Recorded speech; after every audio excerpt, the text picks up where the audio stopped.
Shalom, pemirsa yang diberkati Tuhan. Bertemu kembali dalam seri pelajaran Sekolah Sabat. Sebelum kita melanjutkan pelajaran kita, mari kita bersatu di dalam doa. Bapa yang di surga, terima kasih untuk kesempatan pada saat ini, kami boleh bertemu kembali dalam seri pelajaran Sekolah Sabat. Kami akan mempelajari pelajaran Sekolah Sabat ini Tuhan, biarlah kiranya kuasa Roh Kudus Tuhan yang memampukan kami untuk memahami pelajaran ini dengan baik, sehingga kami boleh hidupkan dalam kehidupan kami. Ampuni kami dari segala dosa kesalahan kami, dalam nama Tuhan Yesus kami berdoa. Amin. Pelajaran Sekolah Sabat kita pada saat ini, tanggal 8 Juli 2023, berjudul Kuasa Yesus yang Ditinggikan.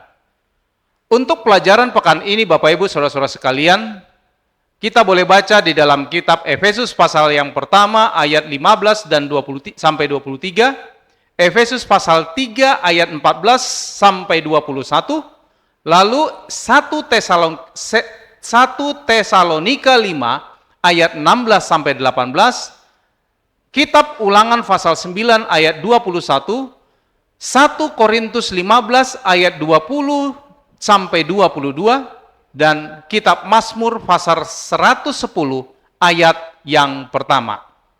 Sebagai ayat hafalan kita sepanjang pekan ini, dikatakan bahwa melalui Roh Kudus, orang percaya akan mengetahui betapa hebat kuasanya bagi kita yang percaya sesuai dengan kekuatan kuasanya yang dikerjakannya di dalam Kristus dengan membangkitkan Dia dari antara orang mati dan mendudukkan Dia di sebelah kanannya di surga.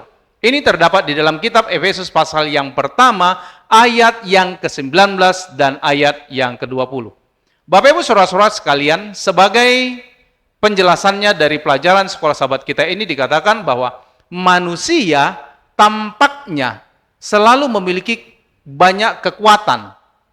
Perusahaan mobil Devils Motors misalnya memamerkan prototipe Devil ke-16-nya. Kendaraan dengan mesin 16 silinder 12,3 liter bahan bakar yang menghasilkan lebih dari 5.000 tenaga kuda.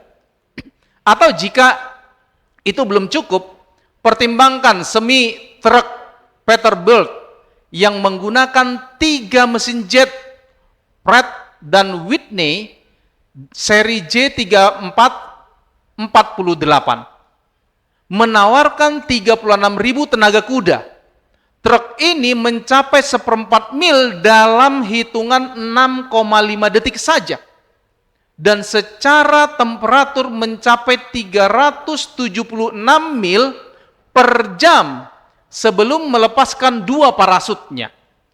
Sebaliknya, Paulus berdoa agar orang-orang percaya di Efesus yang dibawa godaan untuk mengagumi berbagai kekuatan dan dewa budaya mereka akan mengalami melalui Roh Kudus besarnya kuasa yang Allah sediakan bagi mereka di dalam Kristus. Bapak Ibu Saudara-saudaraku yang kekasih dalam nama Tuhan Yesus Kristus, kuasa ilahi ini tidak diukur dalam tenaga kuda atau sihir, tetapi terlihat dalam 4 peristiwa sejarah keselamatan yang mengubah alam semesta. Yang pertama dikatakan kebangkitan Yesus, Kristus dimuliakan di tahta Allah, dan yang ketiga, segala sesuatu ditempatkan dalam ketaatan kepada Kristus. Lalu yang keempat, Kristus diberikan kepada jemaat sebagai kepalanya. Ini kita bisa lihat di dalam kitab Efesus pasal yang pertama ayat 16 sampai 23. Dalam mempertimbangkan 4 peristiwa ini, Bapak Ibu Saudara-saudara sekalian, orang percaya mungkin mulai memahami dan bahkan mengalami luasnya cakupan kuasa yang Tuhan lakukan atas mereka. Pelajari pelajaran pekan ini untuk persiapan Sabat tanggal 15 Juli nanti. Tuhan memberkati. Kita bersatu dalam doa. Bapa yang di surga, terima kasih untuk saat ini Engkau sudah memberikan kesempatan bagi kami untuk membaca dan mempelajari pelajaran sekolah Sabat. Biarlah kiranya kuasa Roh Kudus Tuhan yang memberkati kami seluruhnya untuk memahami bagaimana kasih Tuhan yang dipaparkan melalui tulisan Rasul Paulus dalam kitab Efesus yang menjelaskan tentang rencana keselamatan, kasih Tuhan, tindakan pekerjaan tangan Tuhan untuk menyelamatkan manusia dari dunia yang berdosa ini.